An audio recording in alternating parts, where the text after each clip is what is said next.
What this gives our advertisers is a high intent subset of their mid funnel audience, which they can then match with appropriate communication and drive all kinds of business outcomes.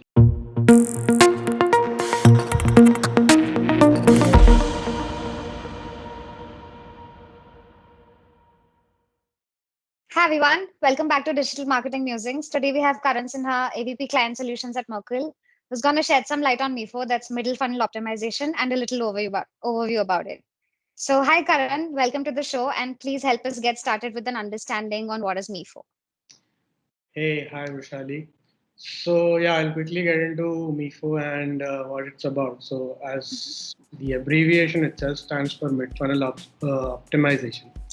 And as the name suggests, it's a solution that we've developed to extract more value out of the users in the middle of their marketing funnel, right? Okay. Essentially, in the consideration stage, it does so by using the browsing behavior data that we gather on the client's website or their apps, and using that to predict certain user actions that are profitable for the business, preemptively predict them, and therefore know how much value exists in the middle of the funnel. What this gives our advertisers is a high intent subset of their mid funnel audience, which they can then match with appropriate communication and drive all kinds of business outcomes like acquisition, retention, driving more lifetime value through them, right? So effectively, what they're doing is talking to a smaller subset of their mid funnel, lesser number of people, to drive the same number of conversions,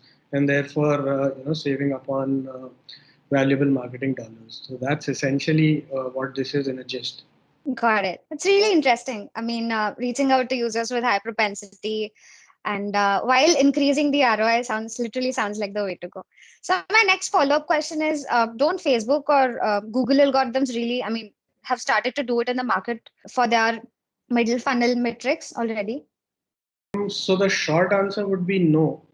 Okay. Uh, while Google and Facebook and all of these platforms are getting stronger on building algorithms to get the right audience to their advertisers and drive their marketing outcomes, what sort of prevents them from doing it in this particular manner is they just do not have the access to the amount of data that the advertisers themselves have, right, on their tracking platforms, and also at the same level of granularity.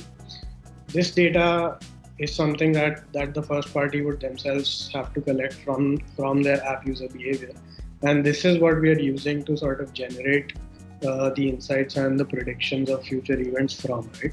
So it sort of in a way acts to complement the learning of the platforms, and tells them that these are the right users that the business is looking for, and you should go ahead and try get more like them or concentrate on these people instead, right? So it's a complementary solution that work together. So what kind of outcomes can be, predicted through this? Or just to even get further down to this, why do you think we need this prediction? I'll take your second question first, right? Okay. Why do we need prediction? And it's a very good question to answer. Um, so if you talk to any advertiser who's looking to optimize for a business goal or a marketing goal, right? Two Mm-hmm. of the biggest problems that they would be facing is the relevance of the optimization signals that they're sending to the platform being one. So, give you an example, if let's say I am an e-commerce advertiser and I'm sending add to carts as a signal to tell my campaigns that anybody who adds to cart is a good user for me. Okay. Ends up happening is the plethora of people that are adding to cart, only a very small percentage of them end up buying, and Mm-hmm. therefore it sort of becomes a low relevance signal for them. So that's the first problem. The second one, if you go further down the funnel and try to supply a actual high relevance metric like a purchase or a transaction itself, and you send a transaction event, ask the platform to get people to transact. The number of transaction events is limited, and that becomes a limiting factor in order to scale the campaign or give it enough information, right? So with prediction, we we are able to solve both these problems. To put that in an example, let's say 100 purchases actually happen on my platform today. Mm-hmm. If I predict purchases for the next 30 days, I would probably end up with a number close to 200, 250, right? So that's a larger number of signals that the platform is getting on today's date. And it can then use that to learn and tweak its algorithm to get more such users and optimize the funnel better. Yeah. Yeah, the intelligence of this model is truly amazing. So, I mean, how does all of this happen, right? Can we jot it down into steps for us? Sure. So, if we were to break it down into three simple steps, Mm-hmm. what we would do is we would connect to the advertisers tracking database to ingest user activity data from their web or app platform. That would be Okay. the first step. Once we have that data, we would look at that data and build a customized machine learning model to predict the right business outcome that has the most relevance for the client at this date. Okay. And the third part would be to take those signals that the model has generated and create a pipeline to pass these signals onto Google and Facebook and the advertising platforms in general, so that the campaigns can use them. So that, I think, would be the simple explanation in three steps, and these are what we do. And then there are multiple ways in which the signals can be used on the platform. So it can be used as an event-based signal for bidding and optimizations, and you can also build audiences and similar audiences out of it for retargeting as well. Got it. So, are there any particular, niche industries which can benefit the best from this?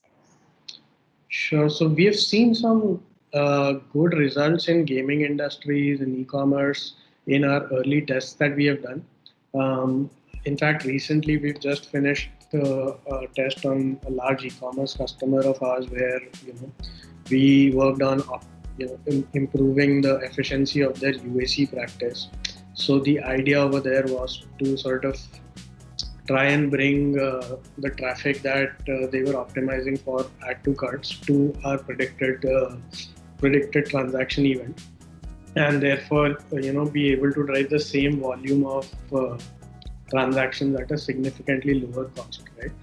So to give you some numbers, the campaign that we created was using about 10% out of the account's budget, and yet it yielded about 30% of their transactions in the month, right, where we did it. The users installing from this campaign were also 2.5 times more likely to make a purchase than the account itself, right? So we could get 30% of a month's transactions at about 40% of their cost of purchase that the account was getting. So pretty interesting results, and they show that the prediction is able to outline and give you a subset of the right high intent audience, and it's predicting in the right direction. Proof that it's working. Yeah. So I didn't answer your question, which was about niche industries and what could benefit from them. So I think we've seen gaming and e-commerce firsthand. Apart from that, there are some interesting cases that we're working in the BFSI and OTT space as well. But essentially, the solution is very widely applicable to almost all industries where the consideration cycle for buying is longer than a few days, and also the efficacy of prediction definitely increases if the engagement avenues on the client's app and website are larger. But that said, any industry that has a longer than a few days consideration cycle is a perfect candidate for this. So rightly mentioned by the name of the solution, middle funnel optimization. I think it's targeting anywhere across from acquisition to maintaining higher engagement of the user. Makes sense. Cool. So why Mifo, right? Aren't there any other alternatives in the market yet, or how does it go? This is a fairly new solution that we have come up with, and so far we haven't seen any significant competition or inroads in the market just yet. we've worked on this firsthand along with Google, who pioneered it in China market and worked on certain gaming customers. So we've done the first implementation here in India along with Google, and I think we're taking it upwards from there. So there isn't too much going on in the market right now around this, but I think it's something that will pick up very quickly because of the kind of value it's able to add. Got it. So it's pretty nascent in the market as of now. Yeah, that's really huge.